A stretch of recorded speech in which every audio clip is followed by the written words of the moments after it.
কি অবস্থা সবাই? সবাইকে ঈদ মোবারক এবং তোমাকে আই লাভ ইউ। কি খবর সবার? ঈদ কেমন কাটতেছে? তুমি কি হাতে মেহেদি লাগাইছো? আর যদি মেহেদি হাতে লাগাই থাকো তাহলে এক কথায় ছোট্ট করে আমার নামটা লিখে দিও। যেরকমভাবে তোমার হৃদয়ে আমার নামটা লিখে দিয়েছো, ঠিক সেইভাবে আমার নামটা অবশ্যই লিখে দিও। আর ছেলেপেলে কি খবর তোমাদের? সবাই কি গরু টরু কাটছো নাকি শুধু বাচ্চাদের বকানি শুনছো? আর এই যে সুন্দর সুন্দর আপুরা এত সুন্দর করে হাতে মেহেদি লাগাইছে, কিন্তু তাদের মেহেদি উঠে যাবে, কারণটা হচ্ছে তারা সারাদিন ভুঁড়ি সাফ করিছে। এই কষ্টটা কোথায় রাখবে? যে তারা সারাদিন ভুঁড়ি সাফ করিছে, এই জন্য তাদের সুন্দর সুন্দর মেহেদির ডিজাইনগুলো উঠে যাচ্ছে। খবরদার এ ধরনের কোনো কাজকাম করা যাবে না। আর যদি আপনাদের বিএফ না থাকে তাহলে দয়া করে শাড়ি পরে ঢং করবেন না।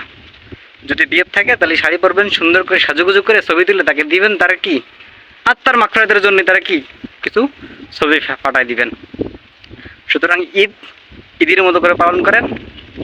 সবাইকে আবারও ঈদ মোবারক এবং তোমারে মনের থেকে আই লাভ ইউ।